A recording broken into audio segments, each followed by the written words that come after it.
تحریک انصاف د نوخار طرف نه دا اعلان وشو چې دلته به د پاکستان تحریک انصاف د عمران خان به یو غټه جلسه کیږي په 31 اگست باندې. ملګرو دا اعلان کېدو نه بعد په کارکونانو کې ډېر د جوش او یو جذبي یو ولوله دغه جوړه شوه او کارکونانو چې کم دی د دې جلسې دپاره د تیاری برپور تیاری نه شروع کی او ورسره د نوخار د تنظیم چې کم دی نو هم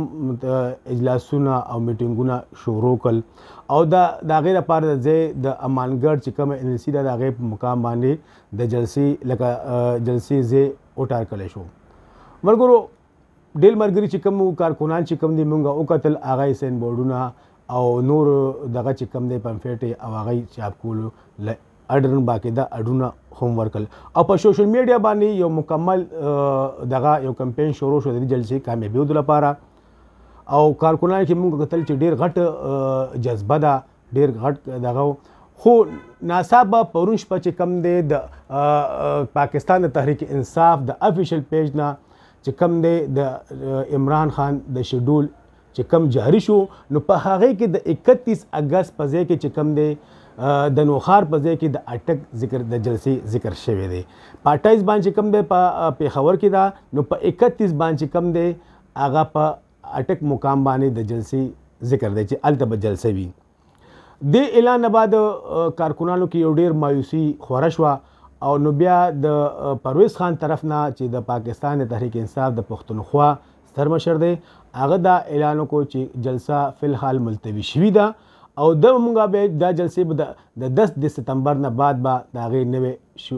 سپتمبر نه بعد به هغې مونږ نوې شیډول جاري کوو. ملګرو سپتمبر دغه هم راغلی دا شیډول هم راغلی په 11 سپتمبره پورې زما خیال جوړ شیډول راغلی دی چې 11 سپتمبره پورې به د عمران د جلسو شیډول جاري شوی دی. ملګرو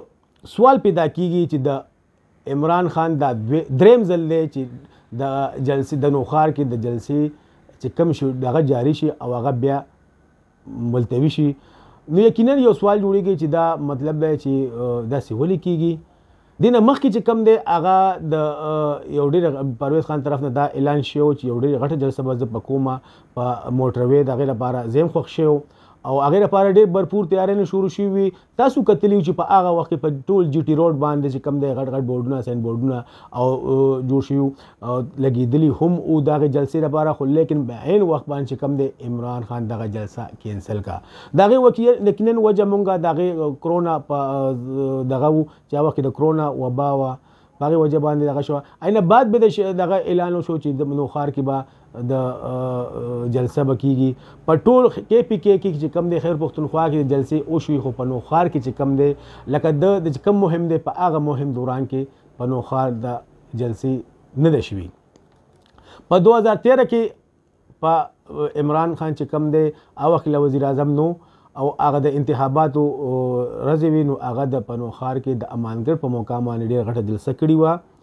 هغې نه بعد چې کوم دی د نوخار ته مکمل نه راغلی نظر انداز کړی دی چې وجه څه کیږي چې مطلب چې دومره نوخار ته دلته خو کارکونانو کې یو جوش دی. یقینا دا مونږه د PTI چې کم دی نو دا مطلب یو ګډ کنو د ګډ دی ځکه ګډ دی چې د PTI مکمل دغه چې کم دی دلته ټول کلین شوپ یې کړی په تیر انتخاباتو کې. هغه ملګرو کارکونانو کې یو مایوسي شته ظاهره خبره ده چې مایوسي ده چې مطلب دی چې دا عمران خان په نوخار ته جلسې لپاره ولې نه راځي د هغې څه وجه مخکې اعلان وشي او بیا شیډول کې چې کم دی نو هغه دغه نه وي بیا شیډول هغې نشي جاري نشي د هغې په ځای کې بل مقام شي. نو کارکونانو کې چې ما وکتل په دې سوشل میډیا باندې د تیر ځل د کوم جلسې چې اعلان نو شوی او په سوشل میډیا باندې یو مکمل کمپین د دې جلسې لپاره شروع شو نو ما وکتل چې واقعي چې کم دی دلته کارکونانو کې د خپل د ستر لیډر دپاره یو جذبه وه. نو په هغې باندې چې بېګا چې کوم شیډول راغو نن چې کوم شیډول جاري شوی دی سپتمبر راغلی دی نو په هغې کې د نوخار ذکر نشته. نو کارکونانو په هغې وجه باندې ډېر مایوسي ده او پته لګي چې عمران خان زموږ نوخار ته جلسې لپاره ولې نه راځي څه وجه ده څه وجوهات دي. یقینا به دا به زموږ ستر مشران د دې جواب به راکوي. ډېره مهرباني والسلام.